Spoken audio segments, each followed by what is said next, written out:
Nabil Karim. Baik, puji syukur alhamdulillah pada malam hari ini kita masih diberikan oleh Allah Subhanahu wa taala suatu nikmat yang sungguh luar biasa yang diberikan kepada kita pada malam hari ini. Alhamdulillah, nikmat iman, Islam juga diiringi nikmat kesehatan. Selawat berangkaikan salam semoga tercurah kepada putra Abdullah yakninya Rasulullah sallallahu alaihi wasallam yang tak pernah merasa lelah dan jenuh dalam memperjuangkan akidah Islam, sehingga pada saat ini, detik ini, perjuangan beliau masih kita rasakan. Juga beliau adalah seorang provokator umat yang pertama kita mulai dari orang-orang yang biadab. Alhamdulillah, pada detik ini kita bisa menjadi orang-orang yang beradab walaupun kurang adab. Paham? Walaupun kurang adab. Contoh kurang adab dalam belajar, telinga dibuka, perhatian fokus. Telinga dibuka, perhatian fokus. Tidak samping kiri, samping kanan. Paham? Malam tadi kita sudah membahas apa? Tentang ayat-ayat mutasyabihat dan ayat-ayat muhakkamat. Malam tadi juga kita membahas tentang ayat-ayat fawatihus suwar. Iya enggak? Apa itu ayat-ayat yang dimaksud dengan ayat-ayat muhakkamat dalam Al-Quran? Huwallazi anzala 'alaikal kitaba minhu ayatun muhkamat hunna ummul kitab. Ayat-ayat yang bisa diambil sumber hukum dari ayat tersebut. Mutasyabihat, ayat-ayat yang tidak ada pengambilan dasar hukum. Juga seperti ayat-ayat fawatihus suwar. Apa itu ayat fawatihus suwar? Banyak dalam Quran. Boleh kamu lihat. Jika hafal alhamdulillah, jika enggak hafal juga alhamdulillah. Baik. Nah, perhatikan. Sekarang kita akan coba membahas, sebelum saya membahas tikror dan asbabun nuzul. Siapa-siapa yang harus kita kenal? Orang-orang yang masyhur dalam mengajarkan Al-Quran. Dengarkan.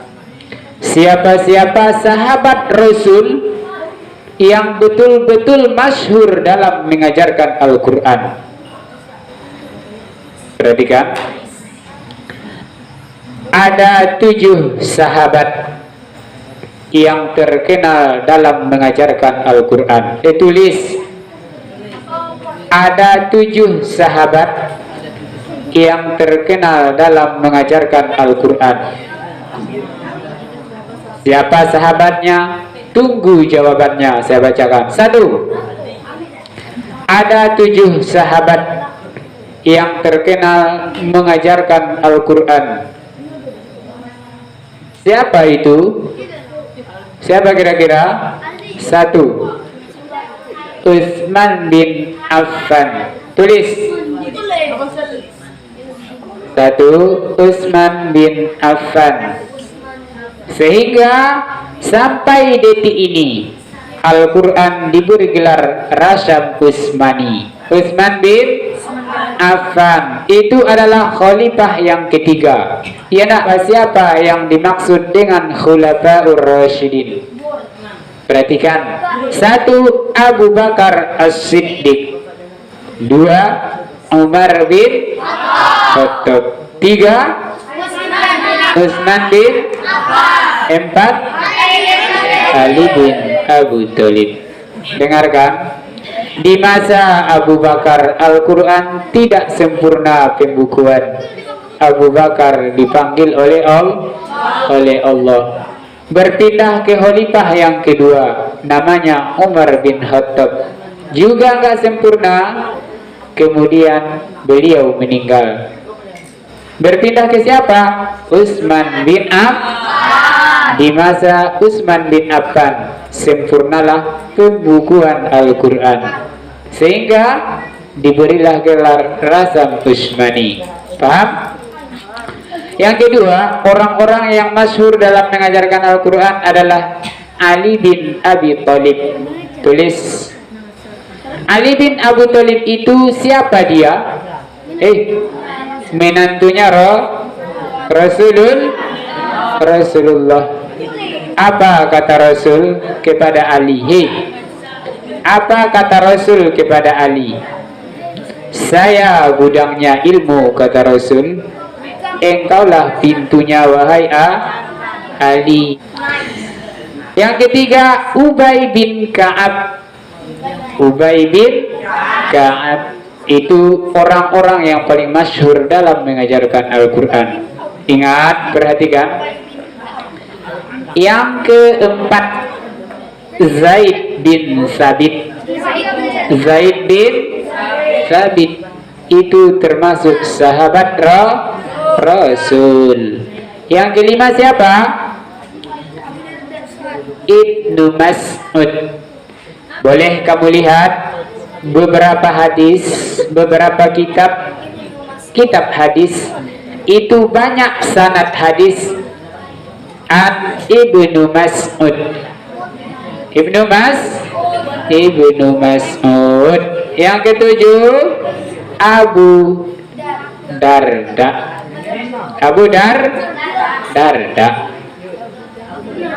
Yang ketujuh, Abu Musa al-Ash'ari.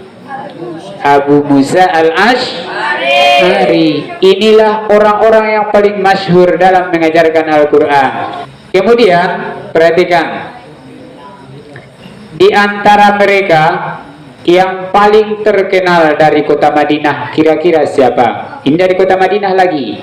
Sahabat yang terkenal dalam mengajarkan Al-Quran dari kota Madinah, ini orangnya.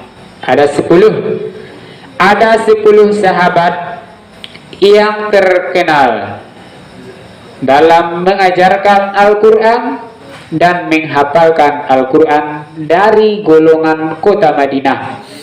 1 dari kota Madinah ini tidak masuk.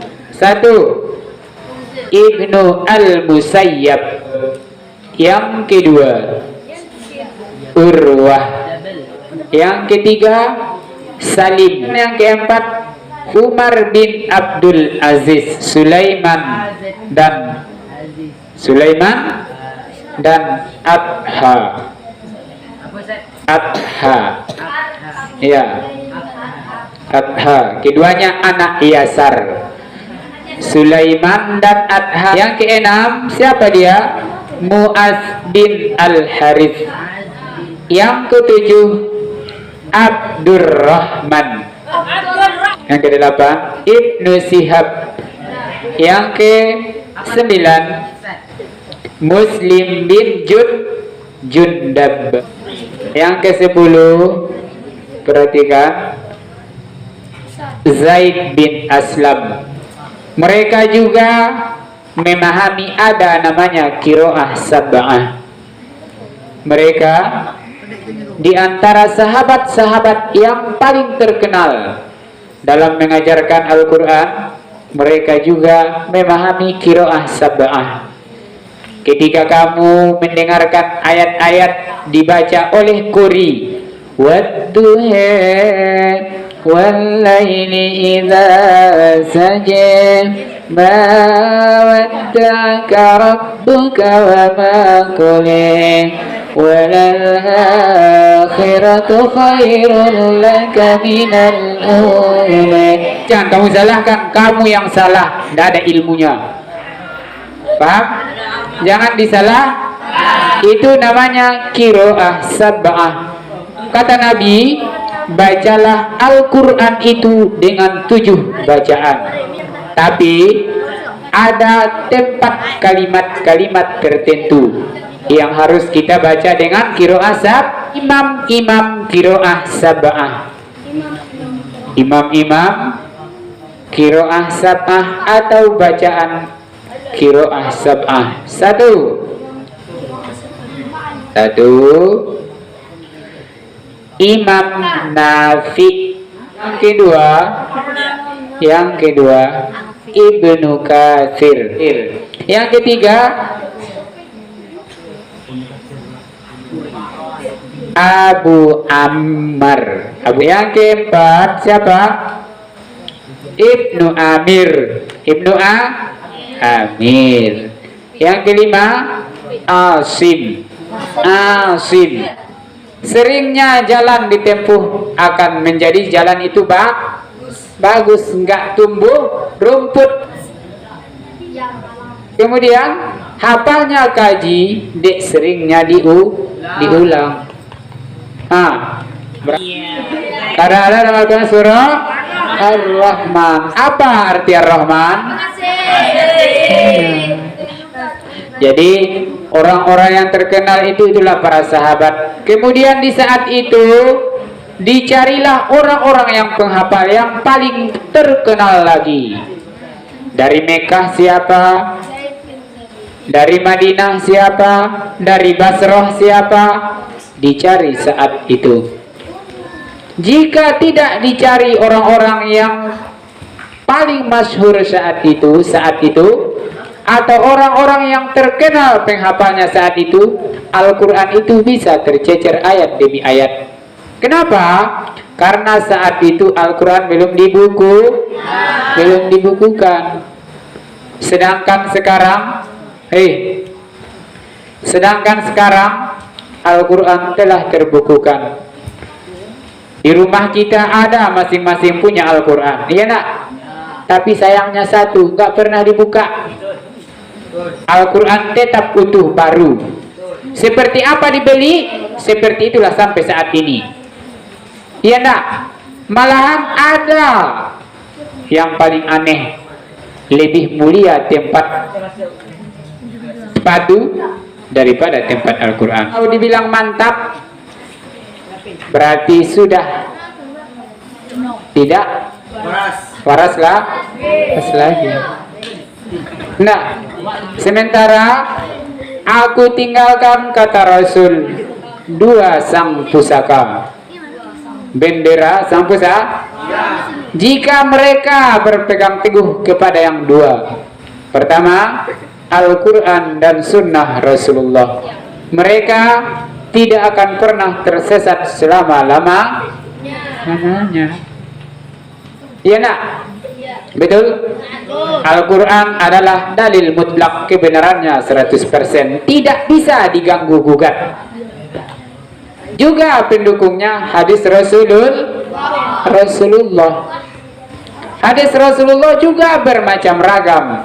Ada hadis sahih, ada hadis hasan, ada hadis dhaif, juga ada hadis bagian hadis tersebut. Ada marfu, ada hadis maudhu, ada munqati, ada mursal dan sebagainya. Kalau kamu ingin lebih tahu, belajar mustalahil hadis. Belajar mustalahil hadis, akan jelas semua di sana, serinci-rincinya. Paham? Akan jelas di dalam mustalahil hadis. Contoh, Ustaz, datang pertanyaan, Ustaz, mana lebih utama belajar mustalahil hadis dibanding mutolaah? Wajib mustalahil hadis. Kenapa? Itu adalah kita memahami inti-inti hadis. Sanad hadis apa, matan apa, rawi apa, juga sejarah singkat tentang sanad dan perawi hadis harus kita tahu. Siapa Bukhari, siapa Muslim, siapa At-Tirmidzi, Nasai, Ibnu Majah dan sebagainya. Paham? Penting, ilmu penting. Tidak bisa dibilang ilmu tidak penting. Semua ilmu penting. Baik.